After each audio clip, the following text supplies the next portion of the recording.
A year and a half ago, when I started this podcast, I was just a stay at home mom, Army veteran with a microphone and a lot of questions. I didn't have an audience, I didn't have famous guests. What I had was a belief that ordinary people deserve to be heard. Since then, I've interviewed candidates, activists, veterans, victims of corruption, and people whose stories the mainstream conversation ignores. Today, I want to share with you everything that I've learned on this journey. So, taking it back to the beginning, I started this out of frustration with politics, with corruption, with not being properly or at all advocated for by our appointed leaders. And I wanted to have real conversations and see how everybody else was feeling and see if I was alone in that, in feeling the way that I was feeling, the frustrations that I was having. I was hoping to find people to talk to, people to listen, people, I guess, just an outlet to get out my frustrations and maybe to learn more about why politics are the way they are. And I have learned some things. The interviews that I've had with the variety of guests that I've spoken with, we talked about wrongful convictions. I've talked with veterans and how Agent Orange affects them and PTSD, mental health care, how it's letting down our veterans, the corruption in medical billing and insurance companies, pharmaceuticals. I've also talked with grassroots candidates, third party politics, voter rights, the economic struggles, government accountability. I've talked to people in education and healthcare. There's a certain pattern that keeps popping up in all of these situations, in all of these instances. And it is the corruption and how money rules everything. Money is the driving force in everything. Seeking money, seeking power, seeking wealth. There's common threads with regular everyday people that most of us feel ignored, and that political labels divide people more than they help people, and that corruption isn't always dramatic. Sometimes it's bureaucratic. And I feel like ordinary citizens know more than the politicians think we know.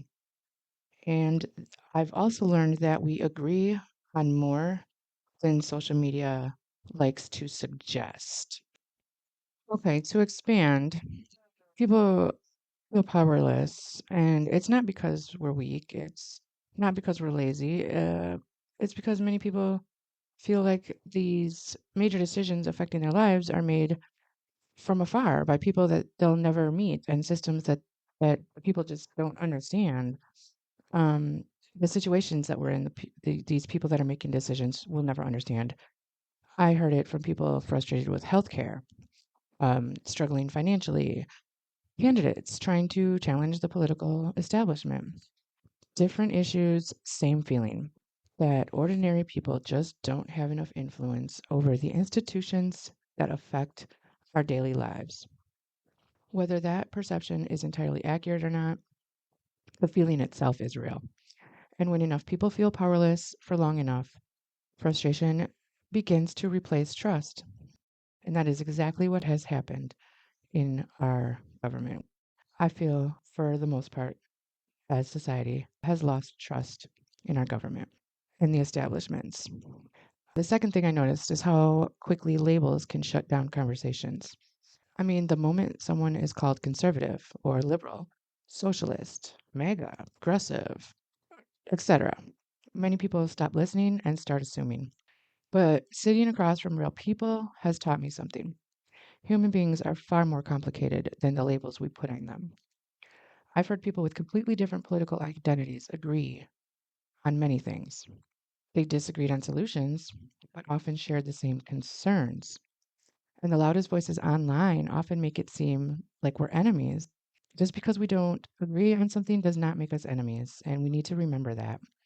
Most people I've spoken with aren't looking for enemies, they're looking for answers.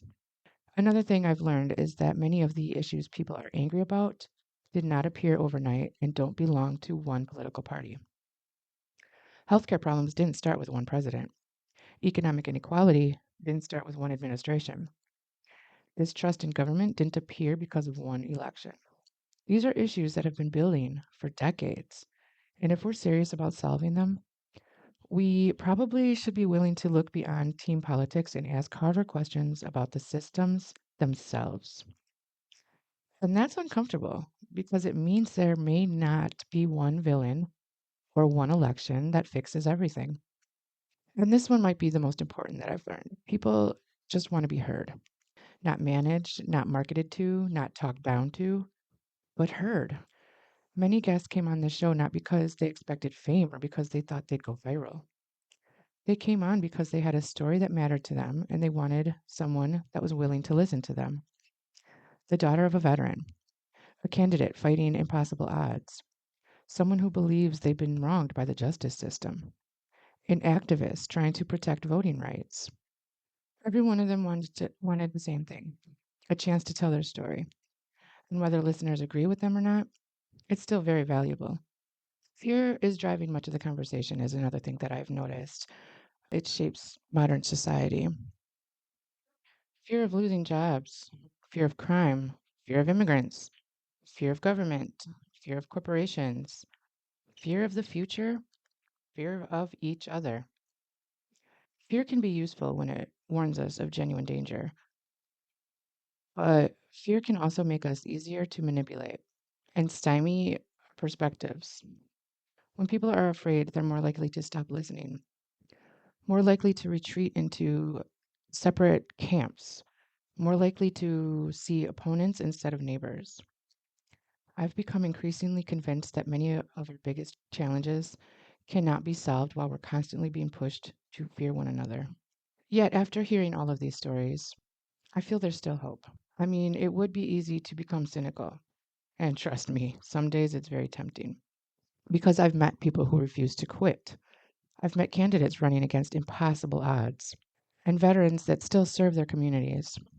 Ordinary citizens spending their free time trying to make their communities better. Common thread wasn't just frustration, it was persistence. People haven't given up. And as long as people haven't given up, there is something still worth building and fighting for. The biggest surprise from this journey wasn't discovering how broken things can be. Most of us already know that. The surprise was discovering how much I still had to learn myself. Because some conversations challenged my assumptions, changed my perspective, and forced me to rethink things I thought I already understood. So, what I've learned is that the goal is to demonstrate that listening to people with different experiences makes your thinking more nuanced. It gives you different perspectives. And that asking questions is easy, but living with the answers is the hard part. I learned that most problems don't have simple solutions. The more people I talk to, the more I realize that almost every issue is connected to 10 other issues. I mean, healthcare affects employment, employment affects housing, housing affects education, education affects economic opportunity affects crime, crime affects public policy. And what I've learned is that solving problems isn't just about being right, it's about understanding how complicated the problem actually is. I've also learned that the system is bigger than individual politicians. It's natural to focus on political figures when there are problems. But one thing I've come to appreciate is that systems often outlast the people running them. Administrations change, leaders come and go, yet the same problems remain. That doesn't mean that leadership doesn't matter. It does. But it's made me ask bigger questions, questions about incentives, questions about institutions, questions about why certain problems seem to survive election after election regardless of who wins. And the more I looked, the less interested I became in personalities, and the more interested I became in understanding the machinery underneath them. Real change starts smaller than I thought it did. Because I was imagining, thinking about change, I imagined huge moments. What surprised me was how many guests created meaningful impact without national attention. None of them changed the world overnight, but every one of them has changed something. Maybe real change isn't always one giant revolution, but thousands of ordinary people refusing to stay silent. I've also learned not to trust easy answers as much anymore. The world is full of people selling certainty. Some say government is the solution to everything, others say government is the problem behind everything. Some claim that one political party will save us, others claim one ideology explains every issue. The more conversations I've had, the more skeptical I've become of certainty itself. I mean, reality is messy. Human beings are complicated. Good ideas can have unintended consequences. Bad systems can sometimes produce good outcomes. Good intentions can sometimes create bad results. I've learned that certainty often sounds stronger than curiosity. Curiosity usually gets us closer to the truth. And the biggest lesson of all is that hope is actually a choice. It's easy to become cynical, as I said. I mean, you turn on the news for 5 minutes and you'll find plenty of reasons. Corruption exists, injustice exists, greed exists, division exists. Those realities are worth discussing honestly. But after all the conversations, I've also seen something else: courage, resilience, people who have every reason to quit and keep showing up. I've interviewed people who suffered tremendous setbacks and still choose to fight for something bigger than themselves. That has changed me because hope isn't pretending everything is fine. Hope is recognizing the problems and deciding they're still worth confronting. So, if there's one thing this journey has taught me, it's that growth starts with humility. Not the humility to stay silent, the humility to admit that none of us have the entire picture. Because everyone I've interviewed has showed me a piece of that picture. Some confirmed what I already believed, and others challenged it, but all of them have taught me something. And maybe that's the point: not to create an audience that thinks exactly alike, not to build another echo chamber, but to create a place where difficult conversations can happen, uncomfortable questions can be asked, and ordinary people can be heard. Because if we're ever going to build something better, it has to start by being willing to listen, learn, and grow from the dirt beneath our feet. So, where is it that we go from here? I guess is the next logical question. Well, I'm just going to keep doing what I'm doing, expanding interviews and hearing from more grassroots candidates, having more uncomfortable conversations, and more focus on possible solutions. And of course, to continue building a community instead of just an audience, to have somewhere to go and to have somewhere to have a voice. So if you're still listening, just keep in mind that because someone's opinion or views differ from yours, does not mean that someone is wrong. There are different perspectives. That's the number one acceptance I believe that could get people to stop arguing so much about petty differences. There are enough big differences to deal with than to focus on the small ones that are both correct, depending on which side of the coin you're on. So please keep having conversations with each other. Please continue to get to know each other. We're all in this together. Thank you for being here. We will see you next week on From Dirt We Grow.